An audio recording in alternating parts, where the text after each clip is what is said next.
Welcome to Puro Pinche Sports. I'm your host, guys, and for the third straight day, we got shit to talk about when it comes to sports. And nothing freaking more interesting than the damn NBA trade deadline. Jesus. Woo, mumbling my words here, people. Already started. That's how excited we are. Oh my god. I mean, let's just get into it. Like Alex is here, Trey is here, guys. Hopefully we can get all of Bible ministry in here. No, I'm just kidding. KD, Kevin Durant, no longer a Brooklyn Net. As I suspected a few days ago when we did our last episode, he was not going to stay with the Brooklyn Nets. It's official. It's traded to the Phoenix Suns. Just a quick reaction. Trey, I'm going to start with you. How are you feeling about this immediate trade going on? Bruh, insane. I'm impressed that Phoenix kept everybody that's on their big side, right? Like the big names. But what they gave away, bro, is ridiculous. Literally 3 players that I actually kind of like. Mikal Bridges, Cam Johnson, or however you say his last name, Jay Crowder, and then not only that, but 4 first rounders, bro. What? Hey, somebody said that's not enough. Bro, what? Are you kidding me? That's literally that's their future, awesome. dude. Yep.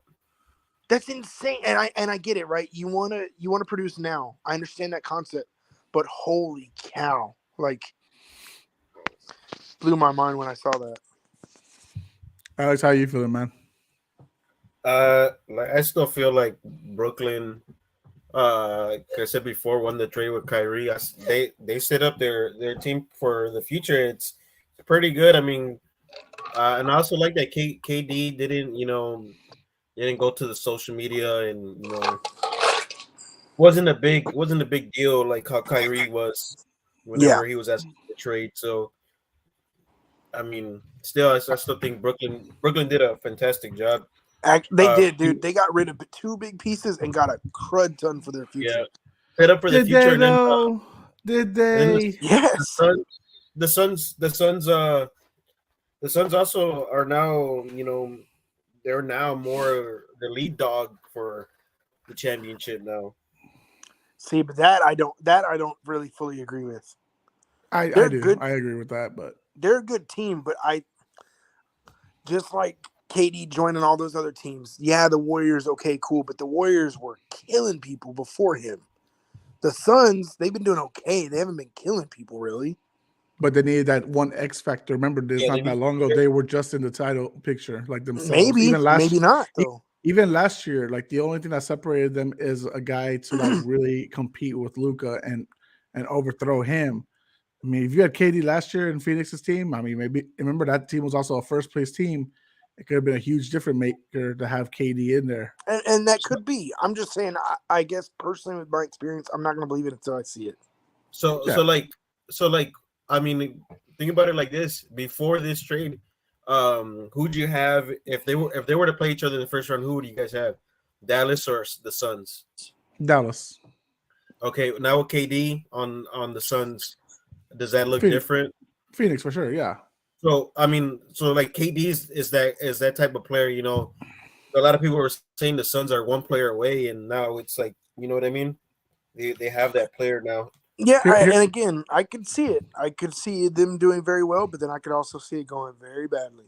So look at it this way too. Look at the Western Conference. Look at how mediocre they are on defense. Right, overall, all NBA right now is all defense is whack. You can say KD when he's focused, when he doesn't, when he's saving his energy because he got now like Booker or Aiden taking care of the ball. You could put Aiden and KD to be the tough defense. That's true. Jokic has no defense, so he's not going to stop either DeAndre Ayton or freaking KD. Luka isn't big enough to stop KD per se or anything like that. Clippers is probably the only real defensive team who still has two-way players like PG-13 and the Kawhi. I mean, I just see right now as the favorites moving forward, and I get that the Denver Nuggets are first place, so we should still give them respect nonetheless, right? Because they've earned that spot. But now it's a whole different game because from seeds 3 to freaking like 13, they were only like 3 games apart. Now, Now we got something. Now, especially with everything that happened with the Western Conference, with all these trades, I think we got something going on here with the Suns, who are looking to cash in now on the opportunity. CP3 is still a great leader. He doesn't have to necessarily be the leading scorer. He'll still lead in assists. He'll still manage the team best they can, and that's the good thing because KD's not a leader. Like we've seen before. I think you prove a good point right there. I think it does loosen up a little bit for CP3. To be able to drive and dish. Now he has another threat on the outside in KD. So I do agree with that. I also think a good pick and roll with KD could be super solid because CP3 is good at finding those guys. So again, I agree. I do think this could play well, but I'm also a little hesitant. Part of me is hoping they play good though. Like I really want them to because I love Phoenix. I love Booker. So not for Brooklyn though. Like whenever they had their last three, their last big three, they lost a lot of picks, right? And they set their future back. Yeah, they set their future like way back. Now I think after this experiment, and it didn't go so good, just like the last one. I guess to me, I think they learned and they got a lot of picks back for KD. So I like what they're doing, and I don't know. A lot of people are still going to say that. No, I mean I don't like it. No, I can tell you why I don't like the Nuggets, the Nets thing, because they yes, they're setting themselves up for the future. Okay, cool. That doesn't mean shit when you're still a dysfunctional franchise. Yeah. Like if you got a shitty either owner or management, you're still going to be shit later on if you don't fix the problems you had. Like regardless of how Kyrie's interception of things, there's always two sides to the story. There's going to be Kyrie's story and there's going to be, Nets management story. And Kyrie's side, we've heard the negative, but we also have to listen to his words too. And he's happy KD's gone, that he's set himself free from there. Dude, we had many times where we talked about Harden, KD, and Kyrie is going to be a dangerous trio, three-headed monster. And in 13 months, they lose them all. Like, there's something going on in that organization that we're not privy to that is fucking this up, because there's no reason that three future Hall of Famers, and well, depending how you feel about Kyrie, possibly three future Hall of Famers, two former MVPs, two former champions, between the three of them, all left in a matter of 13 months. There's something going on there. And just because they're set in picks wise, that doesn't mean it's going to result in a championship in the future.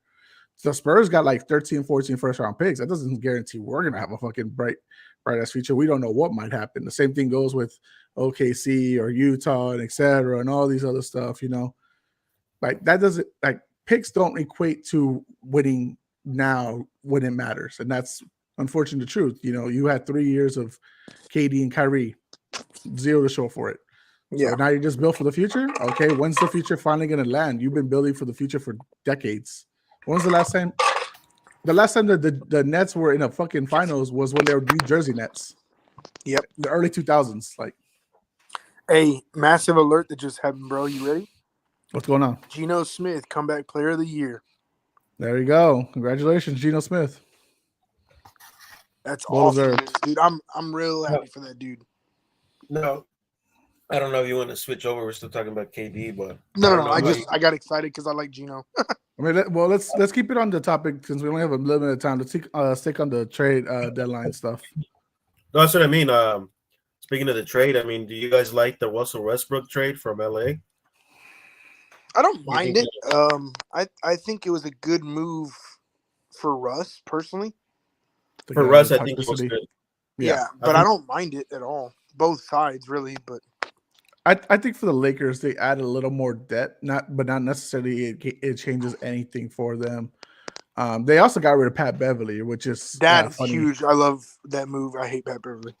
Yeah, that was crazy. So you essentially get rid of your 2-point guards. You bring in a bunch of pieces for a bunch of second-round picks. Funny enough. So I mean, we'll see. I still don't think the Lakers contend, honestly. The way AD gets injured and LeBron is, I think it was a final stretch just for them to show that LeBron, just to show LeBron that still trying. You know what I mean? Yeah. Even though all of us already freaking know, like, dude, they're not. How you trying when KD shows up with the Suns when you got all these other movements and everywhere That's what else? I mean. Like that's what I mean. Like find a ditch just to like, I guess show.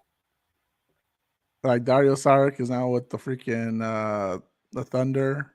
What else? What other news that we have going on? Mo Bamba is now a Laker. I mean, I guess that adds size. I mean, that's if he gets any actual playing minutes, you know. What do you feel about D'Angelo Russell? The snitch is back in LA. Do you feel that's a good thing? Yeah, I mean, like he's always a good player. He was a good player when he was there. Hasn't been a good player this year. He's been struggling. Well, I mean, a lot of people were saying, "I wish we could get D'Angelo like how he was in Brooklyn," but y'all also have to see when he was playing in Brooklyn. It was just him. You know what I mean? It was his show. He was playing free. Jakob Poeltl's back with the Raptors. God, dude. Him. I'm and not Josh Richardson is a I didn't Pelican. like losing him, but I get it. I mean, it just depends. Like if we're the short term rebuilds, like if we're gonna rebuild by next year, okay, I get it. We'll keep him, but if not, that's what I'm saying. I don't like it because I like Jakob, but I get it. Kyrie. So I mean, do y'all still think Kyrie or the Dallas Mavericks is still a loser in that trade? That was one of the questions that was asked of us on the TikTok. Is like, do we still feel the same way? I mean, I know y'all earlier said you like the Nets still getting what they got, but are they still even winners in these trades? Like I said, I still think they did the best case scenario. Guess what they were dealt with. You know what the hand they were dealt with. So I think they did good. Kyrie with Dallas. I guess we'll see how. You know, we want to see Luka. You know, make the next step, and I hope they play good together. I'm not gonna pray on their downfall or anything. Kyrie Irving's a great player, but it's just that sometimes you just can't rely on him too much. Yep, I agree wholeheartedly with what he said. I think it's just, I mean, I get the whole, essentially off the court stuff is everyone's concern. I still think though the Nets lost because in the end they got this big, big time players, these big time moves, and they have zero to show for it, right? Like I said, those future first round picks, like there's only 5. You know who also got 5 first round picks? Utah for Rudy Gobert. Like, so we got equal numbers there. It's just kind of tough. You know what I mean? I see what you're saying. Yeah, it makes sense. Let's see, I got other questions here. I think I had some people freaking asking. Just want to make sure we're good. That's not related to anything. What else y'all guys feel right now about the trades while I look this up? A lot of them are pretty good moves. I mean, for me personally, you can tell who's trying to make a playoff push / do something for their future.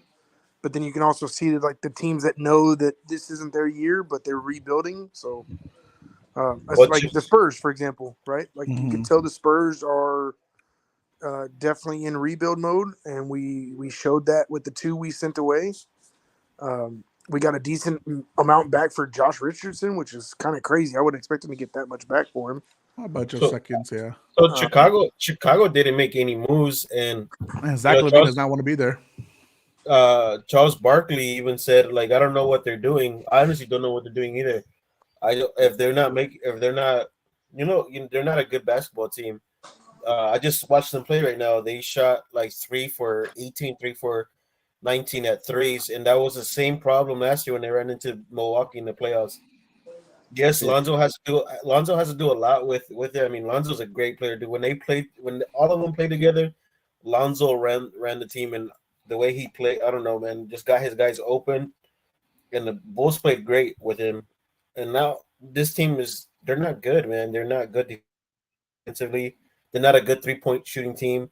And if you're not making any trades at the trade deadline, do you really think you're competing to make the playoffs right now? I mean, to me, just start people away, start rebuilding. I mean, they had high hopes on Zach LaVine and DeRozan, but start trading that away. There was only like a couple of teams that didn't make any moves, and Chicago was one of them. Yeah, I mean, I think Chicago's not going to be doing anything anytime soon. Unfortunately, sorry about that, Alex. They re-signed Zach LaVine, and y'all wanted to keep him, but it made no sense because it seemed like he was already unhappy, and y'all kept him anyways. So I don't think anything's going to go on there. Just to quickly move backwards to the start of what we were talking about. So now that KD is back and Crowder is now, he was with the Nets and now he's with the Bucks. Are y'all surprised that the Suns were able to keep their big three essentially in all this? I am personally. I didn't think that was going to happen.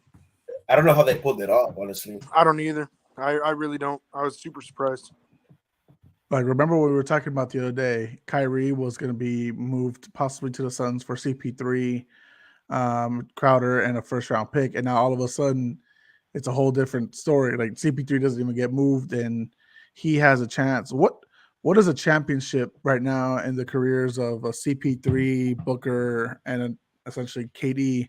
What is a championship if they're able to surpass the tough teams like Denver and Golden State if they're able to get it together? Like, what do you think this means for them in the future if they're able to win the title? I mean, they just signed DeAndre, right? They extended him. Yeah, they extended him. Uh-huh.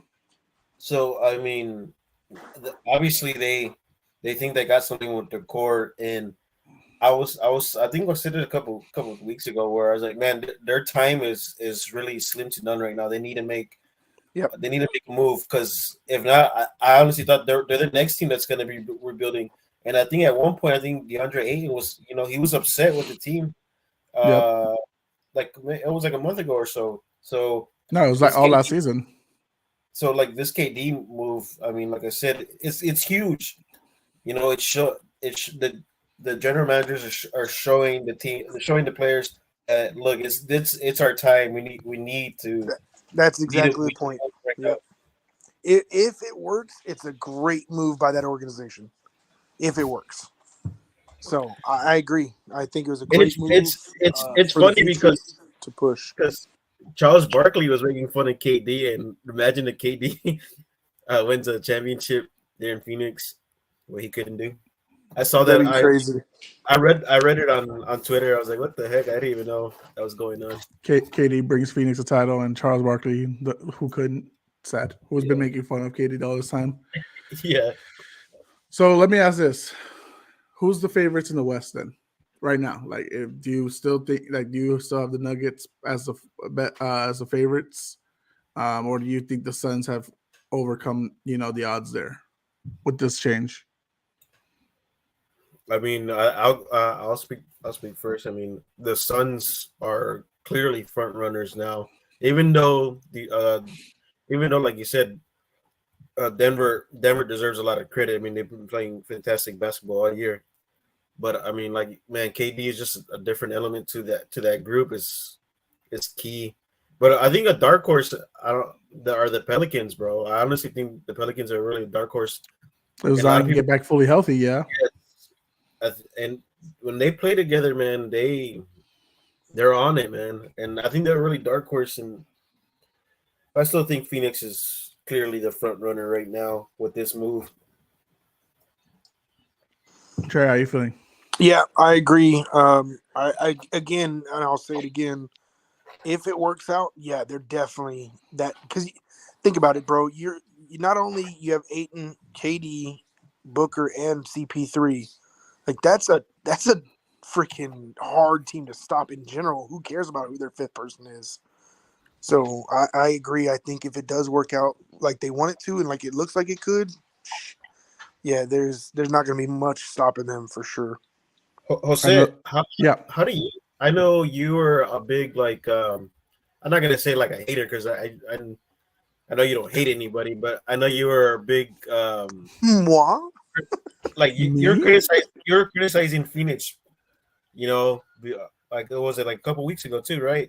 It was mainly Booker. I think Booker's my main guy who I criticize the most, because he gets a lot of love for being this, like, great player, this great, individual. But I'm saying as a leader, as a guy, like for example, once CP3 is done and he leaves, can he lead this team? Because to me, he's a lot like how Kyrie was before LeBron showed up in Cleveland. Yeah, but see, I also think that Booker is also. I don't think he's fully a leader though. Like, if anything, he's a silent leader. Like he doesn't. You know what I mean? That's Like what I'm he's not saying. as For a vocal. franchise, you're gonna need a leader, right? Like I that's what I'm saying. I get you. Because everyone's putting him on that pedestal, like he's a 1, right, or a 1A, 1B, whatever you want to put it. And for me, it's like the same way we see Kyrie, right? We all agree Kyrie ain't the 1, right? He's always got to be a 2. He can't be the one leading the team. Yeah, but I also feel like because CP3 has that experience and stuff, he took over as that dude. He did, but I'm saying what's going to happen after. Yeah, I agree. But I think that's the main thing is if CP3 or when CP3 leaves, I agree. Like you have to see if, but I think he'll step up because he was also very young when CP3 joined them. He still is young, but I'm saying like he was not as experienced. Like so let me look. Let me look. How many years was Devin Booker alone before he got a CP3? Wasn't it like 3 or 4? I thought it was like 5. It might have been more. I honestly can't remember years. And remember, people were saying Devin Booker needs to find another team. Mm-hmm. I do remember that. That was crazy. Yeah. So they went to the finals in 2021. That was the first year I think that CP3 showed up there. So it was like the first 4 years. Okay. Yeah, that's what I was saying. I thought it was 3 or 4. Yeah. So, but that's what I'm saying. But if you think about it too, like how many, and let's be realistic, it doesn't happen all the time, but how many young cats like that step in and start to be vocal right away? Let's be real. Like they normally pick it up about their 4th, 5th year, something like that. And that's when they become that dude. But again, now he has a CP3. He doesn't have to be that dude. Yeah, and obviously he doesn't have the young immaturity, or at least the same as Kyrie did, right? Because Kyrie left a good situation with LeBron and Kevin Love, because he felt his, he got in his feels. Oh, for sure. And definitely that led him to go straight to Boston, which looked like a good move, and then ended up being a bad move. And see, the Nets. I'm a big Booker fan too. Like I like Booker a lot. So I actually if they win a championship, what would your narrative be on Devin Booker now, Jose?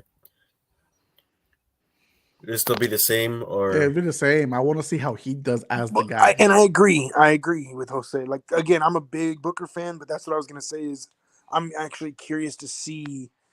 But now it sucks because even if CP3 leaves soon, now you have KD. How long is KD going to be around? Mm-hmm. So he still really couldn't be that dude. KD's contract, because his extension started this season, it's for like another 3 years. So he's actually stuck there for another 2 years. So technically, Booker's not going to be that dude still.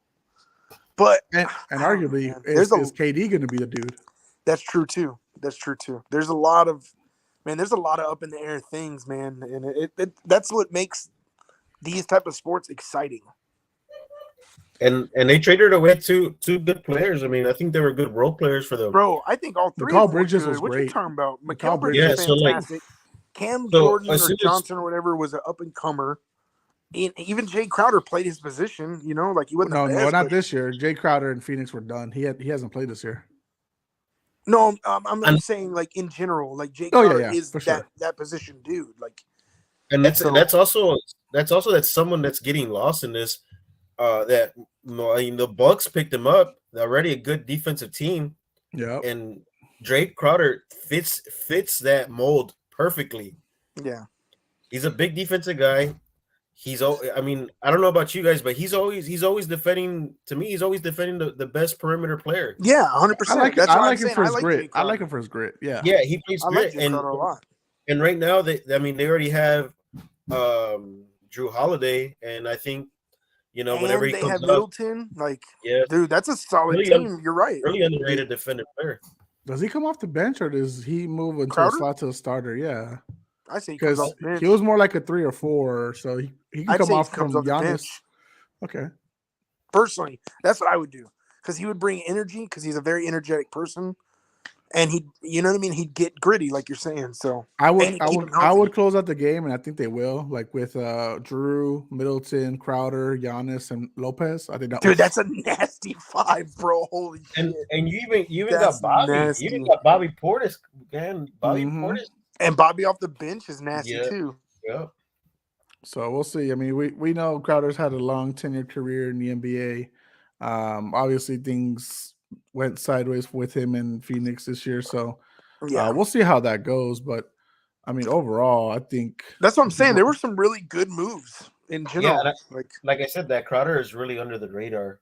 Like nothing for Dame and Portland Trailblazers. I can't believe that, dude. I actually thought that they were going to make a move. To be completely serious, I really did. They lost Josh Hart, they traded him to the Knicks, so that's kind of big. I know Jalen Brunson was really happy to be reunited with his college teammate. Did you see the video of them announcing that? He was like, "Yeah, Brunson was all hyped, dude. It's so funny." Dude, I never seen the man smile, and that was the first time he actually showed expression. I like Brunson. Like, oh hell yeah! I like Brunson a lot. That's true. That's true. I have never seen that dude smile. Now he's going to be an all-star because I think like 4 or 5 people are going to drop out. So we're about to see Jalen Brunson get his respects. Good. I like Jalen Brunson. He should have never been an alternate, but in my opinion, I don't think he should have been an alternate. I think he should have been starter or not starter, but he should have been in the first place. Yeah.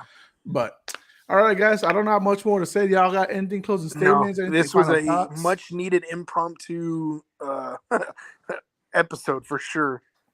Yeah, I know people have been questioning, like wanting us to like say something real quick, see if we still feel the same way. Because I put that poll up about the Nets and the Mavs vote got fucking swarmed. Like I think it's like 87% or something like that. Jesus. So everyone's feeling so they want to know y'all's response because y'all were really hard on Kyrie and everything. But respectfully so, Kyrie's kind of made it tough on himself, to be fair, as well. Exactly. He unfortunately he brought it upon himself. But again, I guess it's kind of like if it works out, then fantastic. That's a nasty team. And I'll say again, I think there's still two sides to the story. Oh, for sure. We've heard the negative Kyries. We should probably also listen to the positives and hear what the negatives about the Nets. And like I said, there has to be something wrong with that franchise if they let 3 high caliber players be traded away, and all they're stuck with now is Ben Simmons. Bro, that video or that picture you posted, that was the funniest thing ever. It's going to be scary, clown. I mean, dude. And he's like, I'll be back soon. It's like, dude, you threw out your back while you're on the couch moaning about how the Sixers treated you. Shut the fuck up. Like, I'm sorry. Like, if you're talking about guys who don't have my respect, it's Ben Simmons. So that's the game that I was just watching right now, Ben Simmons is trash, bro. Like trash. He gets more fouls than points. That's like that's so stupid. That is bad. So all right, guys. Well, thank you for hopping on with me. I know it was impromptu. We got the wives who are, thank you, wives, for agreeing to letting us. Thank you, wife. Thank you, Coach. Mine's. It's okay. It's only 30 minutes, not a 2-hour episode, so it's all good. All right, guys. Follow us on Puro Pinche Sports on Instagram at Puro Pinche Sports, on TikTok at Puro Pinche Sports. We're starting to put some shorts and some videos up on YouTube, so check us out there at Puro Pinche Sports as well on YouTube. Twitter, Pinche Sports Pod. Like, share, subscribe. Truly appreciate it. For Trey, for Alex, I am Jose Garza, guys, and we are Puro Pinche Sports, and we are out.